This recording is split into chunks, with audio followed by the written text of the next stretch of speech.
একই দিনে জন্ম, একই ছাদের নিচে বেড়ে ওঠা, একই স্কুলে পড়াশোনা, আর এবার একই সঙ্গে প্রাথমিক বৃত্তি পরীক্ষায় ট্যালেন্ট ফুলে বৃত্তি পেয়েছে তিন যমজ বোন। এমন সাফল্যে তাদের পরিবার, শিক্ষক ও সহপাঠীরা ভাসছেন আনন্দে।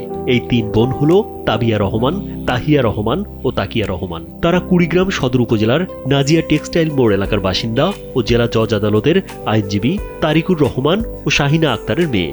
আমি আর আমার দুই বোন ট্যালেন্ট পুলে বৃত্তি পেয়েছি। আমাদের এই বৃত্তির পেছনে আমার মা বাবা আর আমার পরিবারের অন্যরা সবাই অনেক খুশি হয়েছে। আমার মা বাবা আমাকে অনেক উৎসাহ দিয়েছিল। স্যান্ডেলিনা সো, রূপচর্চায় আভিজাত্য। আমি আপনার বড় হয়ে ডাক্তার হতে চাই। আপনারা আমার জন্য দোয়া করবেন যেন আমি ভালো কিছু করতে পারি বড় হয়ে। আমি বড় একজন বিজনেসম্যান হতে চাই। আপনারা আমার জন্য দোয়া করবেন যাতে আমি আমার স্বপ্ন পূরণ করতে পারি। 2013 সালের 26শে মার্চ মহান স্বাধীনতা দিবসে একই সময়ে জন্ম নেয় তারা। জন্মের পর থেকেই তাদের বেড়ে ওঠা, খেলাধুলা, স্কুলে যাওয়া এবং পড়াশোনা সবকিছুই হয়েছে একসঙ্গে। সেই পথ চলায় যুক্ত হলো আরও একটি গৌরবময় অধ্যায়। সদ্য প্রকাশিত প্রাথমিক বৃত্তি পরীক্ষায় ফলাফলে তিন বোনই অর্জন করেছে ট্যালেন্ট ফুলে বৃত্তি। একই পরিবারের তিন যমজ সন্তানের এমন সাফল্য এখন জেলা জুড়ে অনুপ্রেরণার গল্প হয়ে উঠেছে। এটা আমাদের পরিবারের জন্য অবশ্য অনেক একটা আনন্দের সংবাদ, এবং আমি ওদের ফুপি হিসেবে আমিও ভীষণ আনন্দিত। তার চেয়েও বড় আরেকটা আনন্দের বিষয় অবশ্য হচ্ছে দুইজন হচ্ছে ভবিষ্যতে আমার নিজের মতো একজন আমার প্রফেশনে আসতে যাচ্ছে, তারা চিকিৎসক হতে যাচ্ছে বড় হয়ে।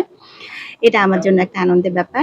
তিন মেয়ের এই অর্জনে আবেগাপ্লুত মা শাহিনা আক্তার। অনেক বাচ্চাই হচ্ছে ট্যালেন্ট করে বৃত্তি পেয়েছে, কিন্তু আমার আনন্দ বা আমার অনুভূতিটি একটু অন্যরকম অনুভূতি, যে আমার তিনটা সন্তান একবারই সাফল্য অর্জন করেছে।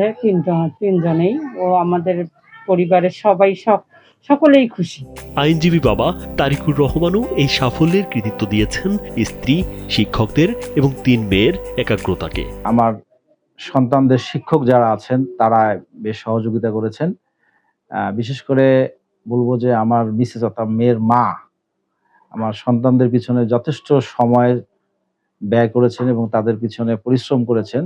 তার ফলস্বরূপ মূলত আজকের এই রেজাল্ট হয়েছে। আমি আপনাদের কাছে দোয়া চাবো যে আমার সন্তানরা যে রেজাল্ট করেছে ভবিষ্যতেও যেন এটার চেয়ে ভালো আরো রেজাল্ট করে, সামনে যাতে তার শিক্ষা জীবনগুলো আরো উন্নত হয়, আল্লাহ যেন তাকে নেক হায়াত দান করে। শুধু বাবা মা নন, পরিবারের প্রবীণ থেকে নবীন সবাই আনন্দে উদ্বেল। তিন বোনের এমন কৃতিত্বে আত্মীয় স্বজনের মুখেও এখন গর্বের হাসি। প্রতিবেশীরাও তাদের সাফল্যে উচ্ছ্বসিত। আমি চাই ভবিষ্যতে উজ্জ্বল হোক, কিন্তু আল্লাহর পথে থাকতে হবে। আমার একটু ইচ্ছে খুব, সবসময় দোয়া করি যে আল্লাহর পথে থাকবে, যত কিছু করুক কিন্তু আল্লাহর পথে থাকতে হবে। জেলা প্রাথমিক শিক্ষা অফিসের তথ্য মতে চলতি বছর প্রাথমিক বৃত্তি পরীক্ষায় কুড়িগ্রাম জেলা থেকে ট্যালেন্ট ফুলে বৃত্তি পেয়েছে 470 জন শিক্ষার্থী। রাজীব বিশ্বাস, কালবেলা।